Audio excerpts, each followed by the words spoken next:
Isang paalala, ang video na ito ay ayon lamang sa aking sariling pananaliksik. Hindi ko nais na pilitin ang sino man na maniwala sa videong inyong matutunghayan. Kung hindi kayo kumbinsido sa mga impormasyon at taliwas ang inyong paniniwala sa kaalamang aking ilalahad, maaari kayong gumawa ng sarili ninyong pagsisiyasat para sa inyong kakontentuhan. Ang videong ito ay gabay lamang sa mas malalim na kaalaman at pag-intindi at hindi gawa ng isang profesional. Naniniwala ako na malaya tayong magbigay ng opinyon at suhestyon bilang malayang mamamayan ng Pilipinas. Maraming salamat po. Kapag narinig mong may airdrop, malamang iniisip mo, cellphone file sa iPhone o supply ng militar o emergency assistance. Hindi mga patay na daga na may parachute. Pero sa Guam, yan mismo ang nangyari. Libu-libong daga na may kasamang Tylenol ang inihulog mula sa langit, parang Mission Impossible para sa mga daga. Hindi ito prank o bagong pakulo para sumikat ang naturang bansa. Parte ito ng seryoso pero medyo kakaiba na plano para lipulin ng makulit at mapaminsalang brown tree snake na umuubos sa mga ibon at nagpapadilim ng buong isla sa Guam. Kaya yun, welcome sa Operation Daga Drop, ang pinaka nakakatawang paraan para makipaglaban sa mga ahas. Ang mga brown tree snake sa Guam ay parang mga masamang house guest na hindi umalis. Pumasok sila sa isla noong kalagitnaan ng ika-20 siglo at nagdala ng takot sa mga lokal na hayop. Tinutukso ng mga ahas ang mga ibon, butiki, paniki at sa sobrang dami nila, halos wala nang natirang local species. Kung bibilangin ng mga ahas sa isla, parang puno ng Christmas lights na hindi na matanggal. 1,000,000 na sila at parang nag-aagawan pa sa bawat square mile. Kaya't para tapusin ang party ng mga ahas, nag-isip ang mga mananaliksik ng makabago at medyo kakaibang solusyon. Magtapon ng mga patay na daga na may acetaminophen, tama, Tylenol. Ini-inject ang mga daga ng 80 mg ng gamot at kapag kinain ng ahas, nagiging chill lang sila hanggang sa mawala na sila sa eksena. Literal, koma lang muna tapos patay na. Ibinabagsak pa ang mga daga mula sa helicopter gamit ng mga biodegradable na bandila, parang parachuting mission para sa mga daga. Nalaman ng mga eksperimento na epektibo ito dahil 83% ng mga nahanap na ahas ay may traces ng Tylenol sa katawan nila. Parang napanood nilang may promo sa Tylenol at nagpanik, pero may konting mga worries din tungkol sa mga hindi target na hayop. Baka kasi pati mga pusa o ibon ay magka-Tylenol party. Pero ayon sa mga eksperimento, konti lang ang kumain ng mga patibong, kaya okay lang. Kaya ngayon, ang mga mananaliksik ay nag-iisip pa ng mas bagong paraan, mas matibay na synthetic baits at automated na sistema para mag-drop ng mga daga ng mas mabilis at mas tumpak. Kung magtatagumpay ito, baka magamit pa sa iba pang mga lugar na may invasive guest na mga hayop. Parang invitation na lang na sorry, walang pwedeng pumasok na brown tree snake. At ayun na nga.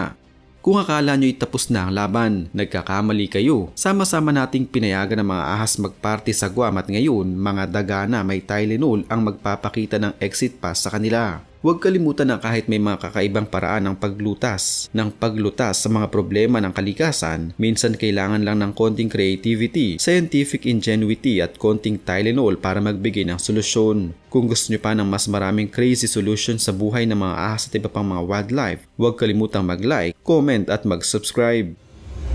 Ang pambihirang mga ahas na ito na nakapagpabago ng buhay sa Guam, ang mga brown tree snake, ay hindi lang basta isang ahas. Sila ay parang excited mag-party at dumaan sa isang isla na wala namang imbitasyon. Mula nang dumating sila sa isla noong mga dekada 50, naging sanhi sila ng mga problema na parang sila na lang ang bida sa isang wild party ng kalikasan. Hindi lang mga hayop ang nadamay, pati na rin ang mga tao at pati ang agrikultura. Minsan, iniisip ko kung may plano ba itong magbukas ng franchise sa ibang isla. Pero bago natin sila gawing superstar, tingnan natin ang mga kabaliwan at perwisyo na dulot nila sa Guam. Isipin mo na lang, may isang bisita kang hindi mo inanyayahan. Tapos lahat ng pagkain mo, pati ang mga paborito mong hayop ay kinain. Ganun na nangyari sa brown tree snake sa Guam. Pagdating nila, ang mga ibon tulad ng Guam kingfisher at Guam rails ay nagkakaroon ng no-show sa mga unang kaganapan ng wildlife dahil ang snake na ito ay naging master of ceremonies sa kanilang extinction party. Wala nang abilidad ang mga ibon na mag-survive dahil hindi sila handa sa ahas na laging nagmamasid sa kanila para lang gawing merienda. Pero hindi lang ibon ang binabangungot ng brown tree snake. Sa kanilang mga pakulo, pati mga reptilya, amphibians at insekto ay naapektuhan. Kung sila sana ay nagkaroon ng warning sign, baka hindi sana sila naging side dishes ng snake.